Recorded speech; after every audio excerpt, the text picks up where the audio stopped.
Well, good morning, everybody. I just want to start off today by looking back over the last 2 days at severe weather reports from the Storm Prediction Center. Our first map is from the 7th of May. This would have been Sunday, just looking at nearly 500 reports of severe storms, mostly concentrated here in the central United States. We then fast forward just a day here and look at the reports from yesterday. And while there was only one reported tornado right here in one cell around Delphi, Indiana, actually it was in Florida. This was a beautiful land spot. I saw a lot of videos of it on Twitter here.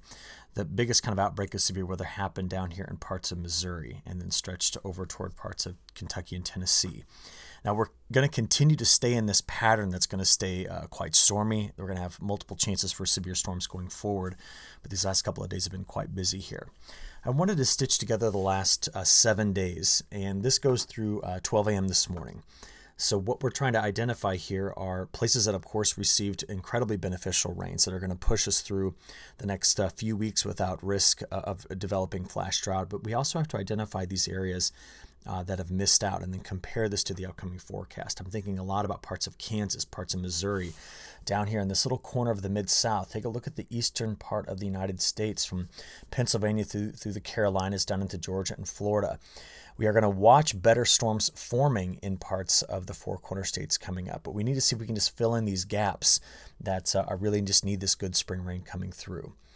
Now, when we look at the latest forecast for the next 7 days from the WPC, the Weather Prediction Center, this is a part of NOAA.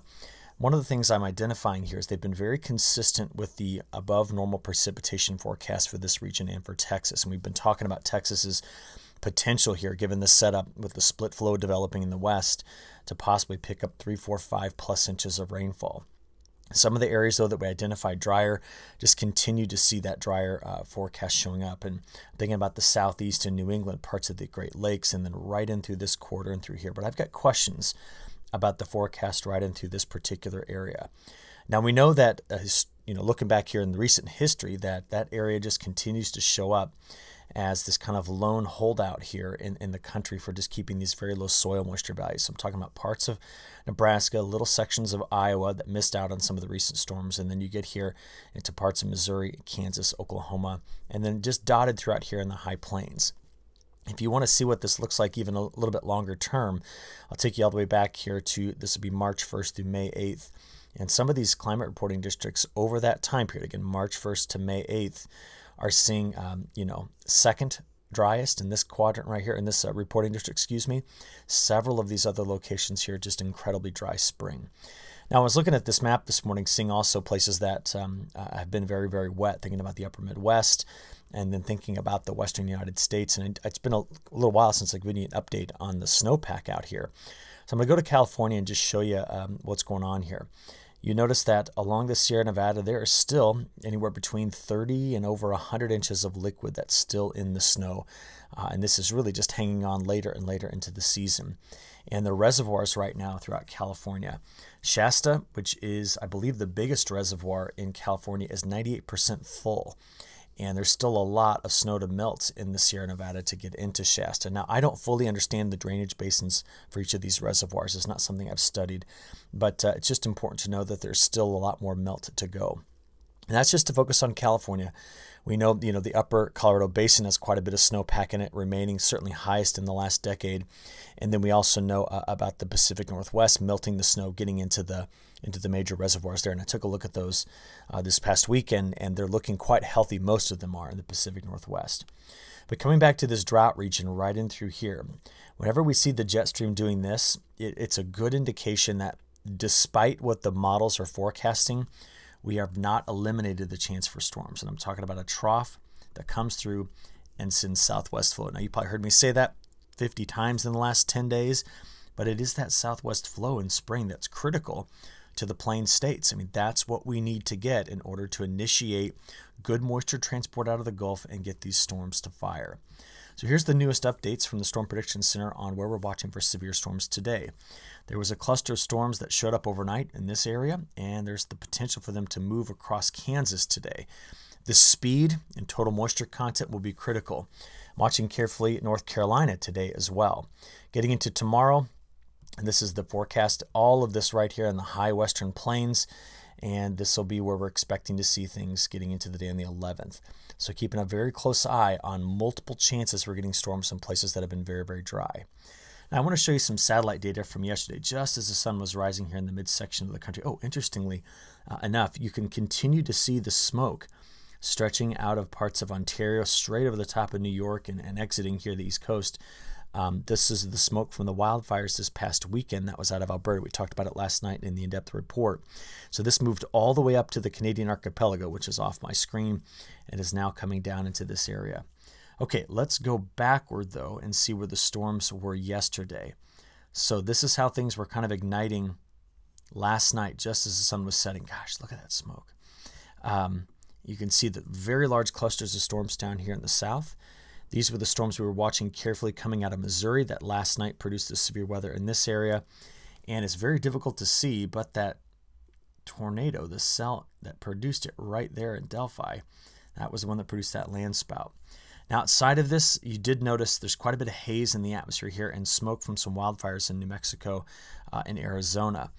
And we still saw a lot of isolated convection in parts of the mountains here. Well, if we go forward, those storms that were coming out here this morning, those are the ones we're going to watch all day long for potentially lining out and going across Kansas. So I'm focusing right here, just in the initial part of this forecast video, right in that area. So the speed, both in the winds and the forward progression of the storms, plus how much moisture we can get out of them, this could really hit a dry spot. Now, other than that, you noticed coming out of Virginia to North Carolina, keep your eye over here, you're going to see some powerful storms heading toward the east coast of North Carolina. Scattered storms throughout the southeast and also down into Texas, where we're continuing to watch the remnants of yesterday's storms initiate today's storms. But the bigger feature in the flow is this broader trough, and you can see the nose of it still continuing to produce strong storms here in parts of coming out of Idaho into Montana, and then dotted throughout the upper Midwest and Northern Plains. So let's play through the overnight hours, get into Wednesday morning. It'll be interesting to see the models have toyed with this for several days, developing a little mesoscale convective vortex right here in central Texas. See if that actually manifests itself. But then playing through the afternoon and evening on Tuesday, here comes that broader wave ejecting, sending those large storms right here just off the Front Range. This is some of the most photogenic storms that our atmosphere produces, watching them come off of the front range of the Rocky Mountains. But we'll continue to watch down into this region in the south as we play through the day on Wednesday and into Thursday morning. Now, as that wave ejects, can we get more storms on the drought-stricken plains and bring a kind of a wave of moisture out of Texas into Missouri? This is much-needed rainfall in these areas. I think that the likelihood is decent, given that the position of this trough, one we've been talking about, pops out somewhere here into Colorado. And that just helps Kansas. There's a secondary wave here that's going to help Missouri. So I'm going to be watching late this week to see if we can fill some of those areas in with storms. Now, after that goes through this weekend, we block back up a bit. So trough develops here. There's your high over low setup, which we talked about. Heat pours into the west. Drier conditions come into the midsection of the country and east. But around the base of this trough, we just start to really initiate a lot of storms where I just drew those arrows. So where's that moisture coming from? Well, in the near term, it's all supplied by the Gulf. We can see that here. Once we get past Friday into Saturday, watch the drier air come and squish this out right here as the large ridge builds into the western United States. And after that point, getting into early next week, we don't recover the moisture back into the midsection of the country. I think the only good thing about having this drier air around is it will cool things back off a little bit. So we'll get some cooler air that'll be in place here. Not frost or anything like that, but just some cooler air that'll come in and give us a chance to get more field work done and get some the rest of this crop planted.